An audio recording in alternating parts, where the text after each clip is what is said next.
تفہیم القرآن سید ابو العلا مودودی۔ سورہ احقاف آیات 29 تا 35۔ اعوذ باللہ من الشیطان الرجیم، بسم اللہ الرحمن الرحیم۔ وَإِذْ صَرَفْنَا إِلَيْكَ نَفَرًا مِنَ الْجِنِّ يَسْتَمِعُونَ الْقُرْآنَ۔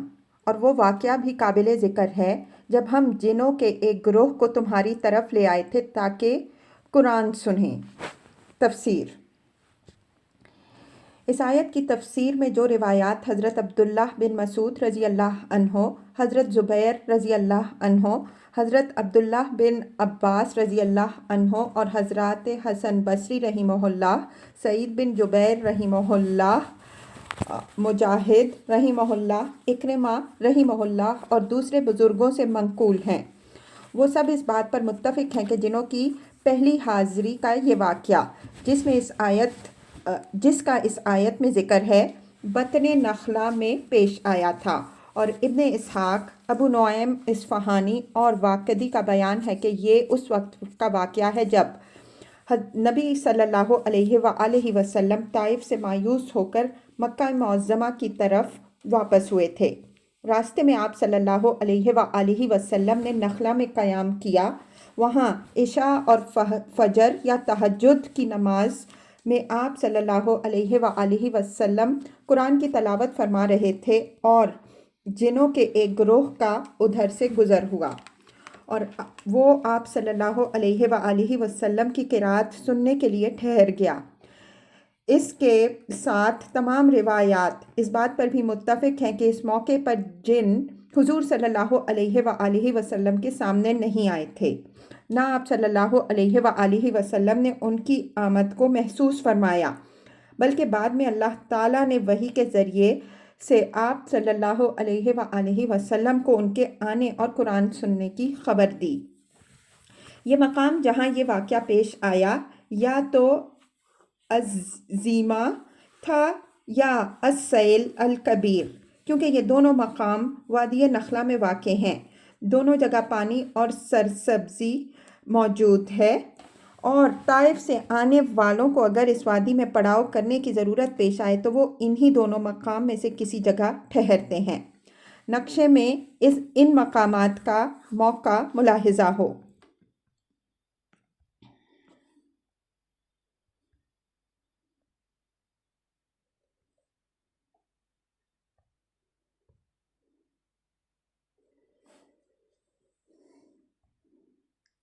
فَلَمَّا حَضَرُوهُ قَالُوا أَنصِتُوا۔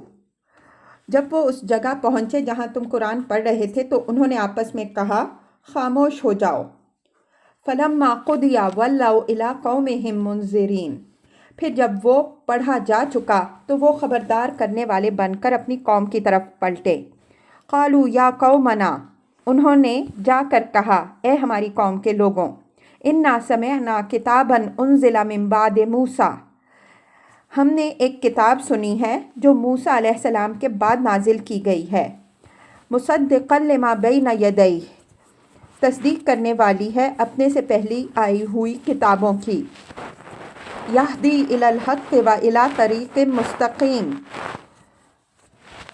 رہنمائی کرتی ہے حق اور راہ راست کی طرف۔ تفسیر۔ اس سے محسوس ہوا کہ یہ جن پہلے سے حضرت موسیٰ علیہ السلام اور کتب آسمانی پر ایمان لائے ہوئے تھے، قرآن کے سننے کے بعد انہوں نے محسوس کیا کہ یہ وہی تعلیم ہے جو پچھلے انبیاء علیہم السلام دیتے چلے آ رہے ہیں، اس لیے وہ اس کتاب اور اس کے لانے والے رسول صلی اللہ علیہ وآلہ وسلم پر بھی ایمان لے آئے۔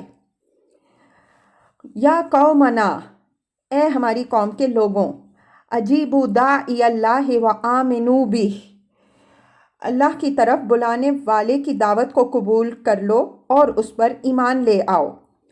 یغفر لکم من ذنوبکم، اللہ تمہارے گناہوں سے درگزر فرمائے گا، ویجرکم من عذاب علیم، اور تمہیں عذاب علیم سے بچا دے گا۔ تفسیر۔ معتبر روایات سے معلوم ہوتا ہے کہ اس کے بعد جنوں کے پے در پے وفود نبی صلی اللہ علیہ وآلہ وسلم کے پاس حاضر ہونے لگے، اور آپ صلی اللہ علیہ وآلہ وسلم سے ان کی رو در رو ملاقاتیں ہوتی رہیں۔ اس بارے میں جو روایات کتب حدیث میں منقول ہوئی ہیں ان کو جمع کرنے سے معلوم ہوتا ہے کہ ہجرت سے پہلے مکہ معظمہ میں کم از کم 6 وفد آئے تھے۔ ان میں سے ایک وفد کے متعلق حضرت عبداللہ بن مسعود رضی اللہ عنہ فرماتے ہیں کہ ایک روز رسول اللہ صلی اللہ علیہ وآلہ وسلم مکے میں رات بھر غائب رہے۔ ہم لوگ سخت پریشان تھے کہ کہیں آپ صلی اللہ علیہ وآلہ وسلم پر کوئی حملہ نہ کر دیا گیا ہو۔ صبح سویرے ہم نے آپ صلی اللہ علیہ وآلہ وسلم کو ہرا کی طرف سے آتے ہوئے دیکھا۔ پوچھنے پر آپ صلی اللہ علیہ وآلہ وسلم نے بتایا کہ ایک جن مجھے بلانے آیا تھا۔ میں نے اس کے ساتھ آ کر یہاں جنوں کے ایک گروہ کو قرآن سنایا۔ حضرت عبداللہ بن مسعود رضی اللہ عنہ کی ایک اور روایت ہے کہ ایک مرتبہ مکے میں حضور صلی اللہ علیہ وآلہ وسلم نے صحابہ رضی اللہ عنہم اجمعین سے فرمایا کہ آج رات تم میں سے کون میرے ساتھ جنوں کی ملاقات کے لیے چلتا ہے؟ میں آپ صلی اللہ علیہ وآلہ وسلم کے ساتھ چلنے کے لیے تیار ہو گیا۔ مکے کے بالائی حصے میں ایک جگہ حضور صلی اللہ علیہ وآلہ وسلم نے ایک لکیر کھینچ کر مجھ سے فرمایا کہ اس سے آگے نہ بڑھنا۔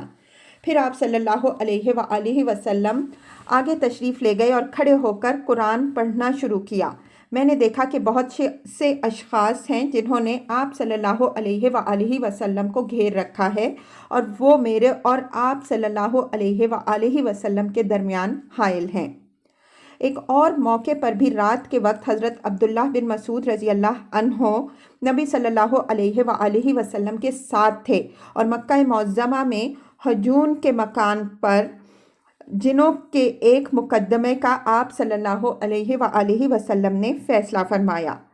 اس کے سالہ سال بعد ابن مسعود رضی اللہ عنہ نے کوفہ میں جاٹوں کے ایک گروہ کو دیکھ کر کہا، ہجون کے مقام پر جنوں کے جس گروہ کو میں نے دیکھا تھا وہ ان لوگوں سے بہت مشابہ تھا۔ وَمَن لَّمْ يُجِبْ دَاعِيَ اللَّهِ، اور جو کوئی اللہ کے داعی کی بات نہ مانے۔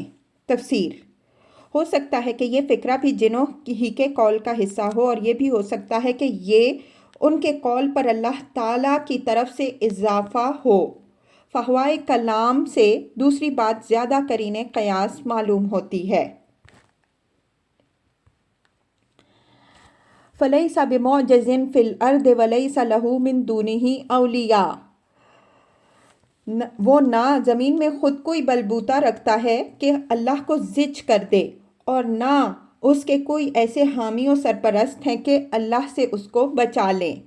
اولئک فی ضلال مبین، ایسے لوگ کھلی گمراہی میں پڑے ہوئے ہیں۔ اولم یروا ان اللہ الذی خلق السماوات والارض، اور کیا ان لوگوں کو یہ سجھائی نہیں دیتا کہ جس خدا نے یہ آسمان اور زمین پیدا کیے ہیں، وَلَمْ يَعْيَ بِخَلْقِهِنَّ بِقَادِرٍ عَلَىٰ أَن يُحْيِيَ الْمَوْتَىٰ، اور ان کو بناتے ہوئے جو نہ تھکا، وہ ضرور اس پر قادر ہے کہ مردوں کو جلا اٹھائے۔ بلا، کیوں نہیں، اِنَّهُ عَلَىٰ كُلِّ شَيْءٍ قَدِيرٌ، وہ ہر چیز پر قدرت رکھتا ہے۔